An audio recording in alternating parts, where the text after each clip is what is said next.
ver, espérense, voy a apagar la camarita un rato para no molestar, no distraer. Esta es la guía que les mandé, les subí 2 guías, ¿cierto? Les subí 2 guías.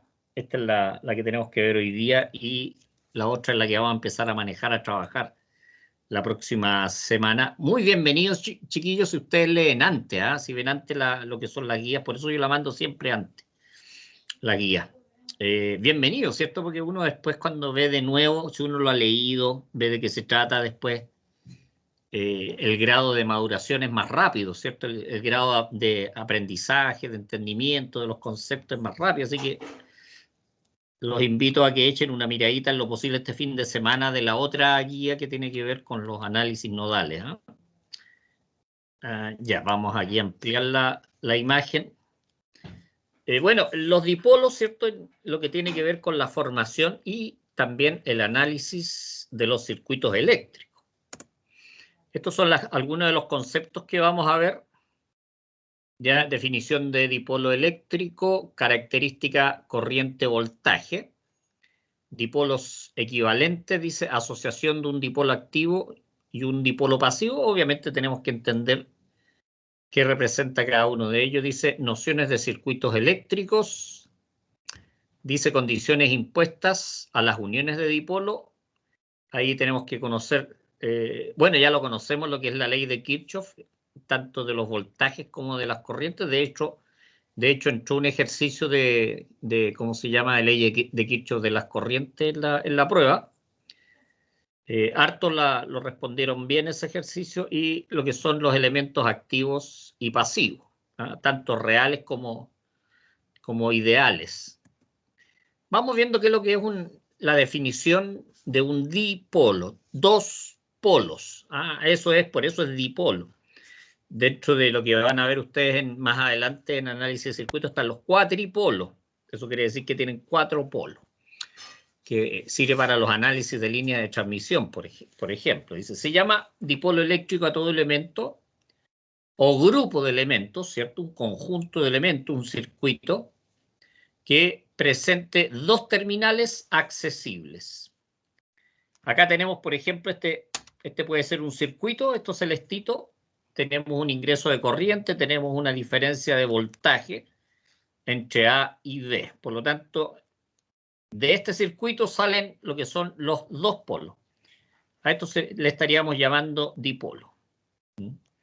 Dice, siendo esto los bornes A y B son los bornes del dipolo. Los puntos donde nosotros podemos medir, por ejemplo, o podemos conectar, si esto fuera físico, podemos conectar un instrumento. Aquí tenemos, ¿cierto?, que la tensión, el voltaje AB es igual a B sub A menos B sub B. Siempre es la letra primera menos la letra segunda, por eso P sub AB es igual a B sub A menos B sub B. Eso lo vamos a manejar después fuerte para que lo vayamos aprendiendo en lo que es el análisis nodal. Dice, ¿es positivo? Sí, dime. Disculpe. Sí. ¿Por qué ocupa la letra U y no la B? Es lo mismo. Debe ser porque es gringa esta cuestión nomás. Nada más que por eso. Okay. Así que no te preocupes por eso. Ya nosotros vamos a estar trabajando con la letra B nomás, pero no. V. Esta sería la letra V. ¿Ya?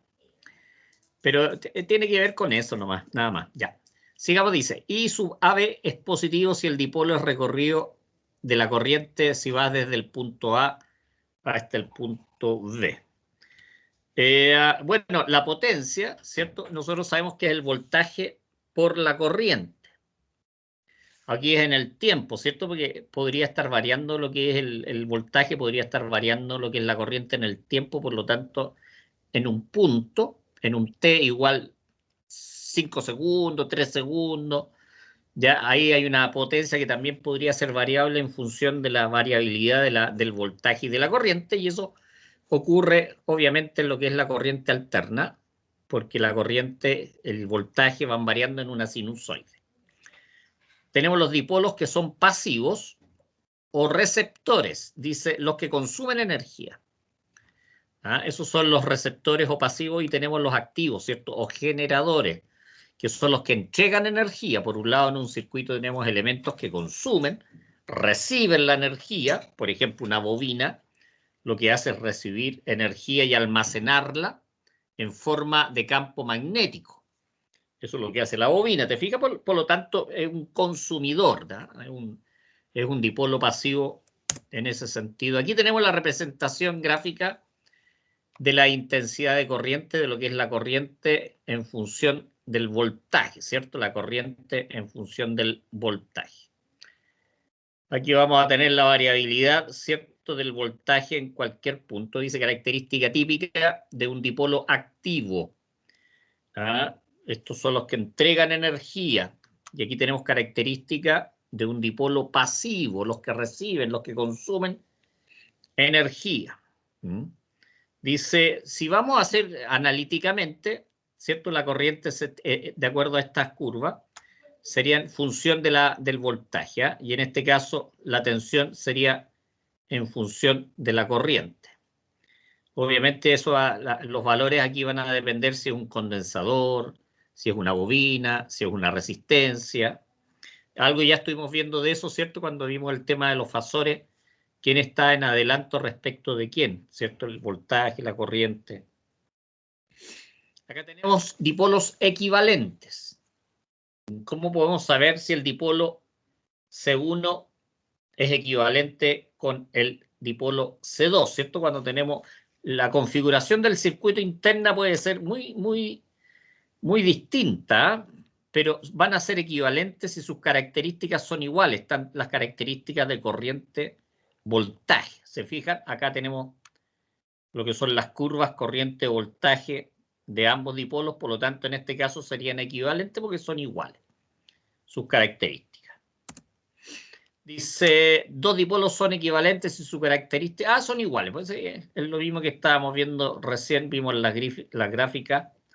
Allí podemos entender cuál hay equivalencia, ¿cierto? Cuando tanto la tensión como la corriente, la tensión que tenemos entre los bornes AB, ¿cierto? Y la corriente que ingresa a nuestro sistema son iguales. Tienen la misma curvas características. Nociones de circuito eléctrico, y esto ustedes lo vieron, ¿cierto? Pero es importante que le echemos una buena repasadita a lo que ustedes vieron para que cuando empecemos el día lunes con lo que son los análisis nodales y después cuando sigamos con los análisis de malla, obviamente estemos hablando el mismo lenguaje, que eso es importante. O sea, lo que yo diga, si hablo de una rama, si hablo de una malla, si hablo de un lazo, ustedes puedan entender lo que yo me estoy refiriendo. Por lo tanto, tenemos que tener una base de conocimiento, un piso de conocimiento. Dice, un circuito eléctrico es una combinación de elementos activos y elementos pasivos.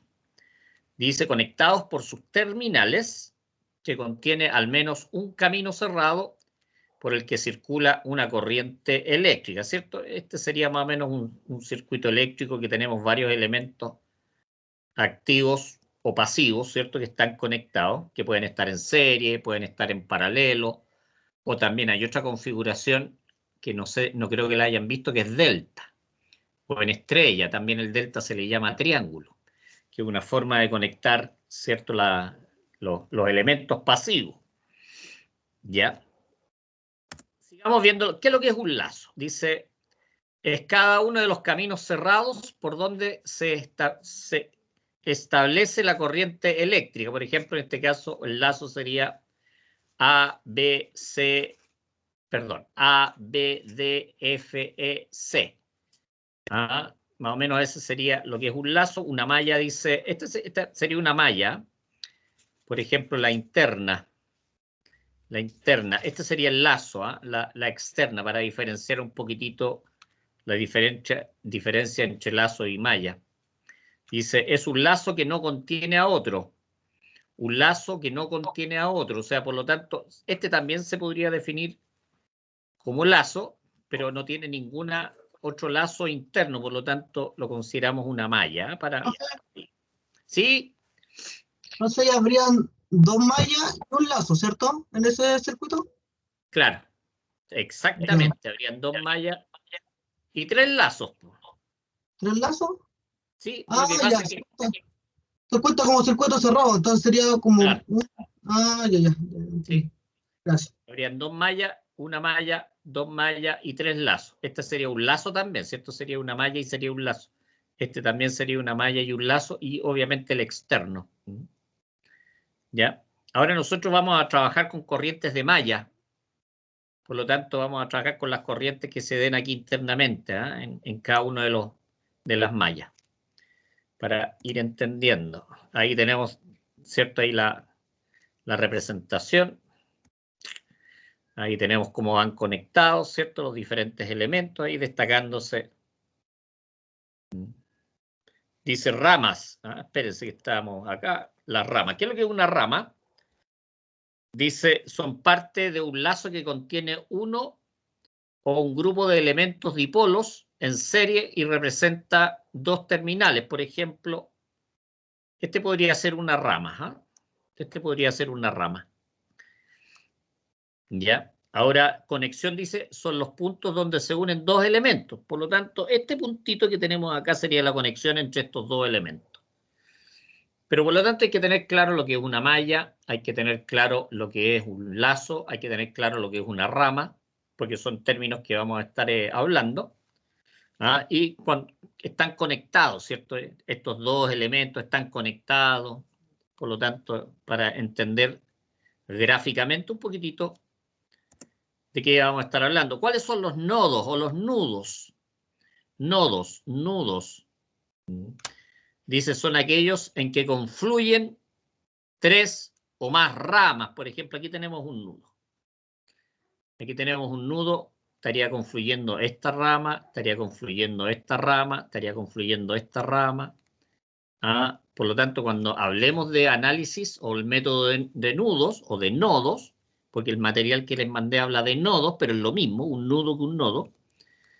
Vamos a hacer análisis de los voltajes acá, por ejemplo. Acá en C. En realidad es el mismo punto, eléctricamente es el mismo punto que A y E, ¿cierto? Es un solo, todo este sería un solo nudo. Diagrama, ¿cierto? Dice la representación de su configuración en su aspecto puramente geométrico. Por lo tanto, este sería el diagrama. Por eso cuando hablamos en circuitos, hablamos de diagramas unilineales. Eso quiere decir a través de ciertos símbolos representar equipo, línea. Por lo tanto, este sería el diagrama de este circuito. Este es el diagrama de este circuito. ¿Ya? Este sería el diagrama de este circuito. ¿Se fijan? Acá tenemos un circuito eléctrico con diferentes elementos, algunos pasivos. Hay resistencias, ¿cierto? Hay fuentes. ¿Sí? ¿Alguien me quiere preguntar algo? Sí, en la figura anterior, ¿Sí? en el diagrama, estaban marcados los puntos de los nudos, ¿cierto? Acá, arriba Claro, y abajo. correcto. Y en la En este siguiente no caso están tenemos- marcados los puntos de los nodos porque ahí habrían dos nodos, parece, o cuatro. En la siguiente página, profe. ya, en esta de acá, ¿cierto? Aquí Claro, tenemos, ahí están marcados los nodos, ¿es así? tenemos este nodo, Eso mismo, sí, eso mismo. No están marcados ahí abajito. tenemos este nodo, tenemos este Claro, nodo y hay tenemos cuatro este nodos. nodo. Aquí tenemos 4 nodos. ¿Y el diagrama no se anotan los nodos? No, en este no se dibujaron. Ah, ya. ¿Pero Es se un anotan? diagrama nomás, pero está bien, tú estás identificando correctamente lo que son los nodos. Está Ya. bien. Ahí estarían, ¿cierto? Ahí estaría, Ah, estoy. ahí estaría el diagrama y aquí estaría el diagrama con los nodos. Ok, ahí se ven los Es nodos. lo que habíamos identificado plenamente, ¿ya? O sea, previamente. Vale. Sí, perfecto. Te fijas, y aquí serían también los nodos y las ramas. ¿Cuántas ramas también tenemos? ¿Te fijas? Tenemos 7 ramas, tenemos 4 nodos o nudos. Insisto, es lo mismo un nudo que un nodo, eléctricamente hablando. Acá tenemos un poquitito lo que son las leyes de Kirchhoff para que vayamos recordando. Esta sería la ley de Kirchhoff de las corrientes, ¿cierto? Que es lo que dice la suma algebraica o fasorial. En este caso sería la suma fasorial en nuestro caso, ¿cierto? Porque lo estamos aplicando a lo que son corriente alterna fasores. Por lo tanto, ahí voy a modificar la palabra algebraica por fasorial, ¿ah? La suma fasorial de las intensidades de las corrientes que llegan a un nudo es nula, ¿cierto? Es nula. ¿Por qué? Porque aquí tenemos corrientes que entran y corrientes que salen, ¿cierto? Por lo tanto, aquí tendríamos dos corrientes que están entrando y se les restan las corrientes que salen. Por lo tanto, la suma sería igual a 0. Ahora, otra manera, ¿cierto?, de decir la ley de Kirchhoff de las corrientes, ¿cierto? Es decir, la suma fasorial de las corrientes que llegan a un nudo es igual a la suma fasorial de las corrientes que salen de un nudo. Lo podríamos decir de las dos maneras y lo estamos diciendo igual. ¿Ah? Lo estamos diciendo prácticamente igual.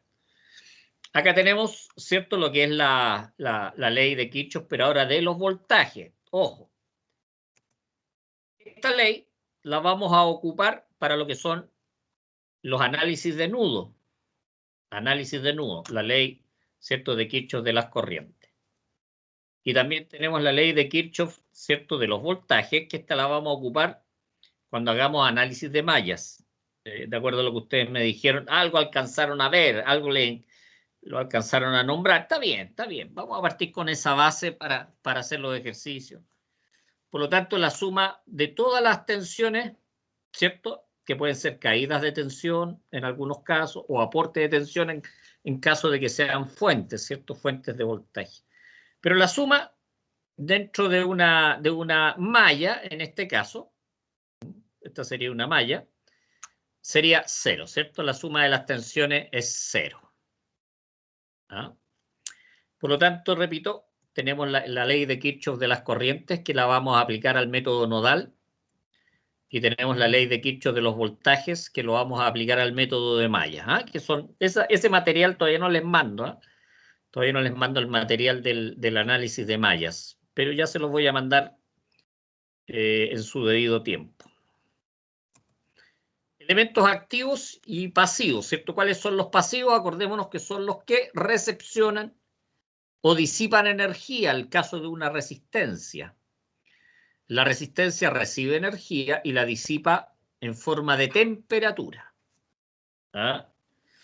Ahora tenemos el caso, yo les decía, el caso de los condensadores, el caso de las bobinas, que son los que almacenan energía, ¿cierto? La bobina lo hace en forma de campo magnético.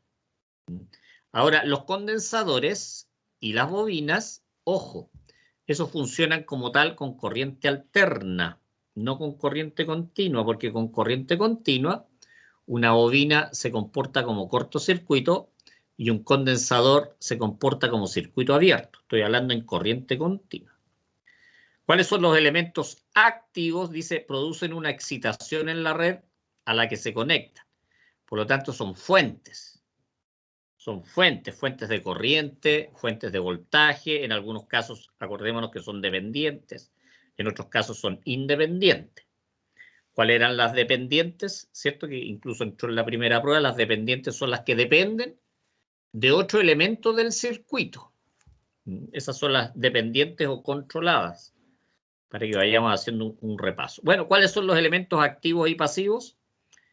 Tenemos la resistencia, la bobina y el condensador, ¿cierto? La resistencia consume energía,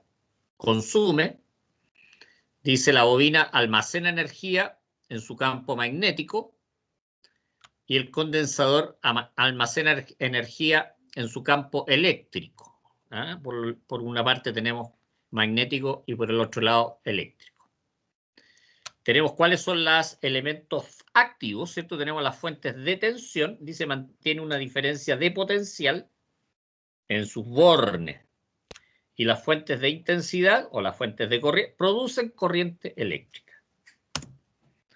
Acá tenemos, ¿cierto?, cómo sería el elemento pasivo y cómo sería la excitación de corriente y la excitación de voltaje en cada uno de los casos. ¿Cierto? En caso de la resistencia, la tensión sería I por R y la corriente sería el voltaje partido por la ley de Ohm, ¿cierto? Básicamente es la ley de Ohm. Y en el caso de la bobina, ¿cierto? La tensión sería igual a el valor de la inductancia por la derivada de la corriente respecto de la en el tiempo. Y la corriente sería 1 partido por la inductancia, la integral, ¿cierto? La integral del voltaje ya de T. Lo mismo, pero es al revés, ¿cierto? La bobina y el condensador se comportan un poquitito, por decirlo, inverso. Acá la tensión sería 1 partido por la capacitancia, ¿cierto? La integral de la corriente. Y aquí la corriente sería igual al condensador en faradio, ¿cierto? Por la derivada de la tensión respecto del tiempo. Ahí más o menos para ir viendo algunos elementos, ¿cierto? La resistencia ideal, dice, es un elemento que disipa energía en forma de calor. Aquí tenemos la ley de Ohm, por ejemplo, y aquí tenemos lo que es G. G es la conductancia. Y la conductancia es el inverso de la resistencia. Repito, la conductancia es el inverso de la resistencia. ¿Cuánto consume la resistencia? Es el voltaje por la corriente. O también podríamos decir, ¿cierto?, que es la resistencia por la corriente al cuadrado. La resistencia por la corriente al cuadrado, que este se llama efecto Joule. Efecto Joule, que es la potencia que se está disipando como temperatura. Lo que es lo mismo, ¿cierto?, la conductancia por la tensión al cuadrado. La conductancia por la tensión al cuadrado o la tensión al cuadrado dividido por la resistencia. Aquí tenemos, ¿cierto?, las derivadas, cómo se produce lo que es la energía, ¿cierto? La energía en el tiempo, ¿cierto? Que es la integral de la potencia en el tiempo. Dice la cual siempre es positiva y es disipada en forma de calor. Efecto Joule, RI cuadrado. Efecto Joule, RI cuadrado. Dice, si la corriente en el tiempo es independiente del tiempo, o sea, es constante, entonces aquí tenemos en cuánto tiempo, cuánta es la energía ya que se está disipando, ¿cierto? Entre un tiempo 2 menos un tiempo 1. Por ejemplo, 1 minuto, 10 minutos, ¿ya? O sea, sería ahí la diferencia de tiempo. Ahí sería, obviamente, el diagrama. Estamos viendo lo que es la resistencia ideal, ¿cierto? La resistencia que es de estudio, de papeles, no es la resistencia física. Ahí tenemos, ¿cierto? En corriente continua, dice casos particulares. Ya, que la resistencia podría comportarse como un cortocircuito o cuando es cero, ¿cierto? Cuando la resistencia tiene un valor de 0, se comporta como cortocircuito, un valor. No hay paso de corriente, por lo tanto se comporta como circuito abierto. Son 2 casos particulares que aparecen acá. La bobina, ¿cierto? Ya vimos que la tensión es igual a, ¿cierto?, la inductancia por la derivada de la corriente en el tiempo. Y la corriente sería 1 partido por la inductancia, la integral de corriente continua se comporta como cortocircuito. Repito, en corriente continua, la bobina se comporta como cortocircuito. Dice, de ida de T no puede variar bruscamente, es importante. ¿Qué quiere decir eso? Que cuando nosotros tenemos en presencia de una bobina, tenemos un pic, una variación muy brusca de corriente rápida, la bobina va a servir como filtro, en ese sentido, o sea, no va a permitir la variación brusca e inmediata de la corriente. Lo mismo ocurre con el condensador, pero en el condensador ocurre con el voltaje.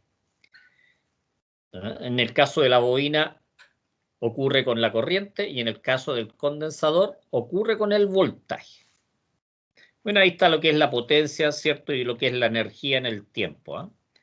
Que eso no nos vamos a meter mucho en eso, porque después vamos a ver lo que es potencia. Así que por ahora, aquí tenemos, ¿cierto?, lo que es la bobina ideal, ¿cierto?, con sus fórmulas. Dice, la bobina almacena energía en su campo magnético.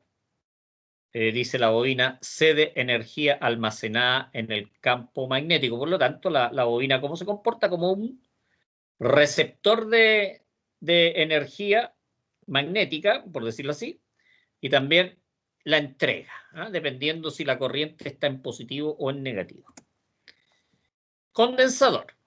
El condensador, como habíamos visto, la tensión es 1 partido por C por la integral de la corriente, y la corriente sería igual a la capacitancia en faradios por la derivada de la tensión respecto del tiempo. En corriente continua se comporta como circuito abierto. Eso quiere decir resistencia infinita. Acordémonos que la resistencia, cuando es infinita, es un circuito abierto. Por lo tanto, un condensador en corriente continua se comporta igual que una resistencia infinita, de valor infinito. Circuito absolutamente abierto, no hay circulación de corriente. Bueno, la derivada dice no puede variar bruscamente. Eso quiere decir, como les explicaba hace un momento, cuando hay un pic de voltaje, ¿cierto? En el condensador se atenúa, no permite el condensador que haya un pic de voltaje. Bueno, y aquí tenemos, ¿cierto?, lo que son los cálculos de las potencias y de las energías en el tiempo, que, como les digo, eso no nos interesa mucho por ahora. Después sí le vamos a hincar un poquitito más el diente. En resumen, ¿cierto?, tenemos la resistencia con sus valores, esto ya lo habíamos visto, este diagrama, cuando la excitación es por corriente y cuando la excitación es por tensión. Casos particulares de dipolos, ¿cierto? Acordémonos que cuando la resistencia es 0, se comporta como cortocircuito. Cuando la resistencia es infinita, se comporta como circuito abierto. Lo mismo en corriente continua. En corriente continua, la bobina se comporta como cortocircuito y el condensador se comporta como circuito abierto. ¿Se fijan? Son los símiles en el fondo de lo que son estos dipolos, ¿no? ¿Cuáles son los elementos reales? Dice, todo elemento pasivo queda definido por la energía que disipa o almacena y la forma en que lo hace. Dice, los receptores los clasificaremos según sus tipos. Resistencia, dice, elemento cuyo efecto principal es disipar energía en forma de calor. Disipar energía en forma de calor. La bobina, dice, elemento cuyo efecto principal es almacenar energía en una forma de campo magnético. El condensador, dice, el efecto principal es almacenar energía en una forma de campo eléctrico. Por lo tanto, tenemos el campo magnético, tenemos el campo eléctrico y el calor. Como buena pregunta de prueba, entre paréntesis. Buena pregunta de prueba esta, así que para que la vayan anotando. Acá tenemos, ¿cierto?, algunos, por ejemplo, resistencias reales, típicas esta para circuitos electrónicos. Dependiendo del código de colores, ¿cierto?, es el valor que va a tener. Este sería su símbolo, este es su símbolo, pero esto es físicamente como se ve. Igual acá tenemos una, ¿cómo se llama? Una inductancia, ¿cierto? Aquí tenemos una inductancia. Y la inductancia, obviamente, por los conductores que tiene, también tiene una parte de resistencia. La inductancia son las bobinas, ¿cierto? Los reactores también se les puede llamar.